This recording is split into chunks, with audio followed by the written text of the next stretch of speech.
YouTube, it's your girl Miss T, and today I will be reviewing the film Waves. This film shows us how the waves in our life can keep us afloat or they can take us under. Let's talk about it. Waves is directed by Trey Edwards Shultz. Some of his films include Krisha and It Comes at Night, neither of which I have seen, but I heard they're pretty good. This film has a pretty solid cast. It stars Sterling K. Brown. Y'all know him from This Is Us and Black Panther. So if nothing else, go see Sterling K. Brown because he looked really good. Really good. Really good. It was a whole lot of chocolatey goodness on the screen, and I didn't know he was packing like that. Just the rips and the cuts and anyway. It also stars Kelvin Harrison Jr., who was also in It Comes at Night. He was in Birth of a Nation as well. I didn't know who he was at the time, so I might have to, run that back, watch it again. And he's also been in series like Chicago PD and Godfather of Harlem. We also have Taylor Russell. You've seen her in Escape Room and a few other movies. She's pretty solid as well. So in summary, Waves is set against the vibrant landscape of South Florida, I think Miami to be exact. And it traces the epic emotional journey of a suburban family as they navigate love, forgiveness, and coming together in the aftermath of a loss. Sterling K. Brown plays the father in this film. Ron Williams, the son, is played by Kelvin Harrison Jr. Tyler Williams. Taylor Russell plays Emily Williams, and Renee Elise Goldsberry plays the mother, Catherine Williams. The first half of this film is like being on an emotional roller coaster. It follows the Williams family, and on the surface, this family has it going on. They're rich, have a beautiful home, superstar athlete son. He's popular, he's attractive, he's smart. He plays the piano. I mean, on the surface, they got it going on. They in church every Sunday and they have family dinners together. Like, they own their own business. On the surface, they got it going on. I wanted to be a part of this family as a child. But when we start to slowly peel back those layers, as in most families, we see that things aren't exactly what they seem. In this film, we get to see how striving for greatness and trying to maintain greatness and success can cause so much anxiety to the point where it's almost self-destructive. The father in this film pushes his son so hard that he feels any type of failure, even if it's out of his control, is unacceptable. So Ron was instilling in his son that as a black man, there is no time for F-ups. Period. You got to push through no matter how hard it may hurt, how hard it gets. By any means necessary, you got to be the best. It's too much pressure for a child. Hell, it's too much pressure for an adult. Okay? Sterling K. Brown, I've never seen him in this type of role where he kind of plays the bad guy. He does an excellent job of showing that toxic masculinity that some men have, and couple that with the fact that this family is African American. Sometimes I feel like black men, they can't win for losing.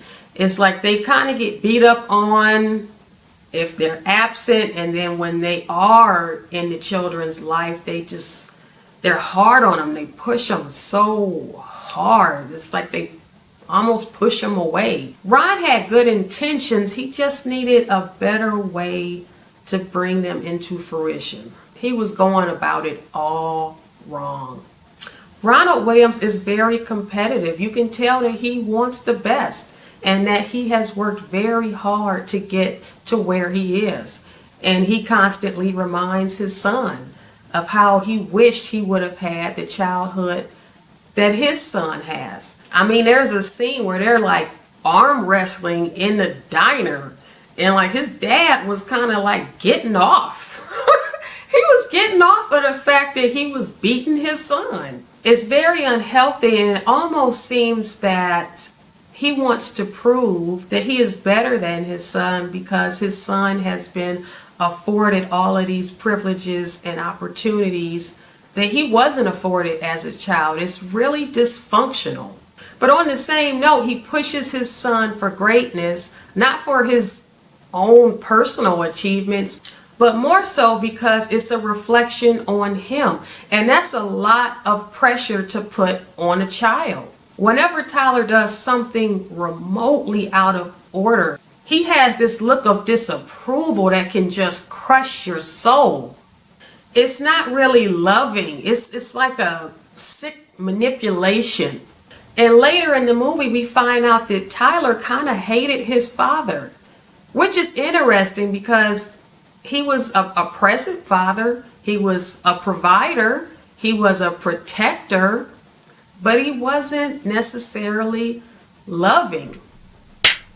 This film was originally made about a white family, and some people may disagree with me on this, but I think it was a good choice to make this family African American because we have so much more pressure on us to be great because we know we have to work 10 times harder to get half as much. So I think, you want your kids to do good, but in the African American home, I think we are pushed a little bit harder. For me, it was more understandable and relatable to see how Kelvin's character, Tyler, unraveled, watching him fall from grace. Something that maybe the average kid might not have done. As a black person, we aren't given that many opportunities. So this really did feel like the end of the world for this character. In Tyler's mind, his world was ending. He wasn't going to be able to wrestle, possibly get a scholarship. His girlfriend was pregnant. I mean, it was kind of like the end of the world for him. I was able to relate to that descent more so than if this would have happened to a white teenager. Now, with that being said, even though Tyler's father was pushing him, putting a lot of pressure on him, Tyler was also making a lot of bad decisions. Later in the movie, we find out that his mother died from an overdose. So, I know he's a teenager, but like with that kind of history, it seems like the last thing that you would want to do is turn to drugs and alcohol. But we all make stupid decisions. What can I say? Tyler had a big hand in his own demise. Things really didn't have to become as bad as they did. He might have been closed out of some options before, but he literally destroys his own life, and it was sad to watch. That first half is really, really sad. I'm not going to spoil it for you, but I mean, damn. Go watch the movie. There is even a scene before he kirks out where he washes his hands and he's looking at his clean hands. It's symbolic of having clean hands. He hasn't done anything yet that he can't recover from. And I think that was just a sign saying stop while you're ahead, but he doesn't. Now, the second half of the film, we see why this movie was titled Waves. One big, huge wave, one major event, it ripples. It affects everybody in Tyler's life.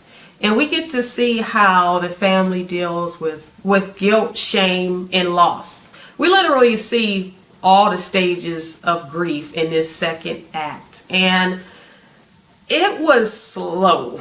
It was really slow. I get why the second half of this film did move kind of slow. I believe the writer probably really wanted you to feel the stages of grief, loss, and shame and guilt with these characters. But there's probably a good 20 minutes I think we could have done without. Like, for real. As I stated before, Taylor Russell, she plays Emily Williams in the film. We really didn't get too much of her in the first half. The second half is like basically following her life and how she moves on after the loss of her brother. I wish they would have developed Emily's character a little more in the first half, because me personally, I felt totally detached from her. I was not invested in her character at all. But then the whole focus of the movie is, or second half of the movie, is basically on her. It was disjointed. It was kind of weird.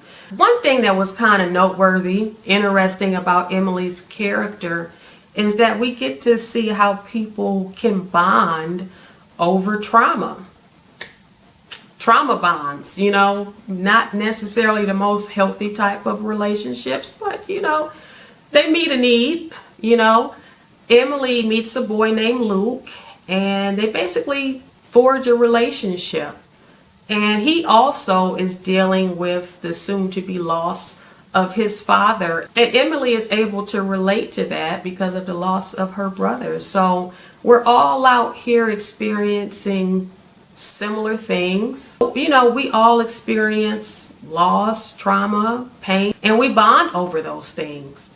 And Emily is able to help Luke through the loss of his father. She can relate to that. They're on the same wave. We also get to see the mother and the father blaming each other for the loss of their son, which I think would be normal. You got to find somebody to point the finger at. She accuses him of pushing their son too hard, and he accuses her of just not being present at all. So there was enough blame to go around, but at the end of the day, it's counterproductive. It's no point in playing the blame game. What's done is done. But at the end of the day, they push forward. They start to get that love again, and the waves calm somewhat, you know, as much as they can calm after such a major loss. So overall, I do think that the film was pretty good. I would definitely watch it again. Was it a classic? I don't think so. It was alright. It was alright. I think we could have probably did a 2-part series, you know, or a whole season, you know. Yeah. The first half of the film got me invested, and I kind of divested towards the end of the film, but it was alright. So guys, thank you so much for watching this review. I hope you enjoyed it. So if you saw this movie, let me know how you felt about it down in the comments. Thank you for watching, and if you haven't already, make sure you subscribe. I'll see you next time. Peace.